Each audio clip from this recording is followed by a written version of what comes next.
Assalamualaikum warahmatullahi wabarakatuh. Perkenalkan, kami dari kelompok 9 akan mempresentasikan materi yang berjudul Aktualisasi Pancasila sebagai Paradigma Kehidupan Bangsa Indonesia di Lingkungan Kampus. Sebelumnya, izinkan saya memperkenalkan anggota kelompok 9, dimulai dari saya, Fidelita Danti Delvina, dengan NIM 2021-32016, dan rekan saya Nurul Rohmah, dengan NIM 2021-32019. 1. Tridharma Perguruan Tinggi. Perguruan tinggi diselenggarakan bertujuan untuk merancang mahasiswa menjadi anggota masyarakat yang menguasai kemampuan akademik secara profesional, yang mampu mengaplikasikan, mengembangkan iptek, kesenian, dan mengusahakan agar dapat meningkatkan kualitas kehidupan bermasyarakat. Pendidikan di perguruan tinggi merupakan sarana mengembangkan dan mengabdikan kepada masyarakat. Perguruan tinggi memiliki 3 tugas pokok dalam menyelenggarakan kegiatannya. Biasa disebut dengan Tridharma Perguruan Tinggi. Tridharma Perguruan Tinggi dibagi menjadi 3. Pertama, pendidikan, kedua, penelitian, dan yang terakhir, pengabdian kepada masyarakat. Pertama, pendidikan.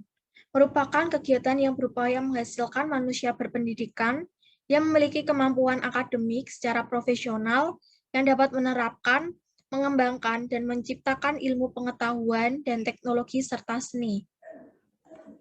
Kedua, penelitian. Merupakan kegiatan yang berupaya menciptakan pengetahuan, teori, metode, informasi baru yang berguna untuk memperkarya ilmu pengetahuan dan teknologi, serta seni. Ketiga, pengabdian kepada masyarakat.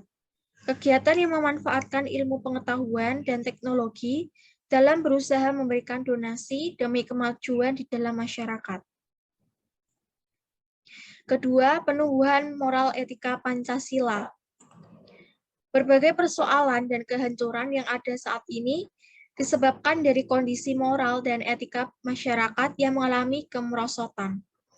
Persoalan ini semakin tampak jelas mulai dari kasus kekerasan antar kelompok, ketidakadilan sosial, dan hukum hingga budaya korupsi penguasa yang semakin menjalar dengan kuat. Bagaimanapun, kondisi rapuhnya bangsa harus segera dicari solusinya.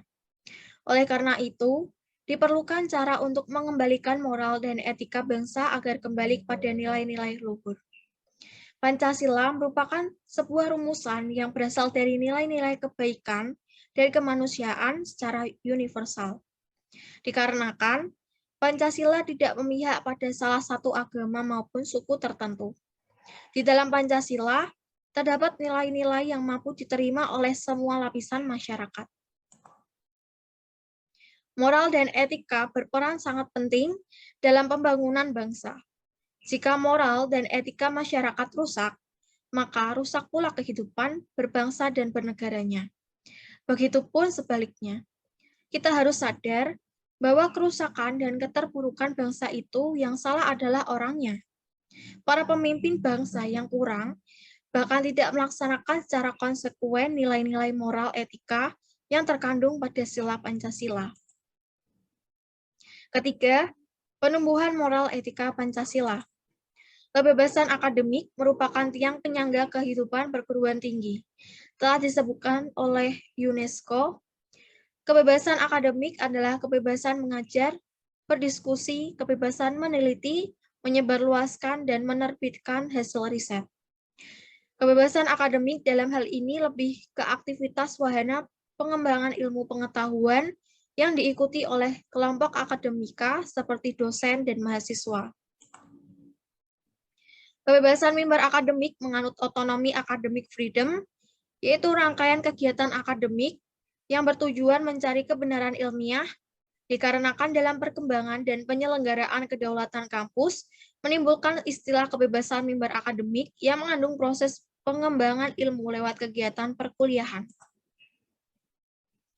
Kebebasan mimbar akademik dalam proses pendidikan lebih dipusatkan pada pemahaman atau pengembangan kognitif, apresiasi atau afektif, dan keterampilan atau psikomotorik. Media pengembangan mimbar akademik lebih dipusatkan pada diskusi, seminar, dan simposium. Materi selanjutnya akan dipaparkan oleh rekan saya, Nurul Rahmah. Keempat, pengaktualisasian Pancasila sebagai paradigma bangsa Indonesia di lingkungan kampus. Pancasila pada aktualitasnya di negara Republik Indonesia dijadikan dasar filsafat negara, landasan hidup bangsa, dan ideologi nasional. Maka nilai-nilai yang terkandung di dalamnya harus terus-menerus meresap dalam kehidupan manusia Indonesia dan mewujudkan dalam sikap dan perilaku kehidupannya sehari-hari. Yang pertama, aktualisasi Pancasila secara objektif. Ialah terwujud dalam bidang kehidupan kenegaraan, yaitu meliputi kelembagaan negara, antara lain legislatif, eksekutif, dan yudikatif, juga bidang pragmatis, yaitu politik, ekonomi, sosial budaya, hukum, penjabaran ke dalam undang-undang, GBHN, pendidikan, dan HAMKAM. Kedua, aktualisasi Pancasila secara subjektif adalah perwujudan kesadaran individu antara manusia Indonesia sebagai warga negara Indonesia yang taat dan patuh, baik aparat penyelenggaraan negara, penguasa negara, maupun elit politik dalam melaksanakan kegiatan-kegiatan politiknya, selalu berlandaskan moral, ketuhanan, dan kemanusiaan sesuai yang terkandung dalam Pancasila. Kampus adalah tempat hunian atau perkampungan masyarakat ilmiah atau masyarakat intelektual, maka harus mengamalkan budaya akademik, tidak terjebak dalam politik praktis atau legitimasi kepentingan penguasa. Masyarakat kampus harus berpegang pada komitmen moral yang bersumber pada ketuhanan dan kemanusiaan, bertanggung jawab secara moral, bertanggung jawab terhadap bangsa dan negara, serta mengabdi untuk kesejahteraan kemanusiaan. Kelima, nilai-nilai Pancasila yang harus ditanamkan di kampus.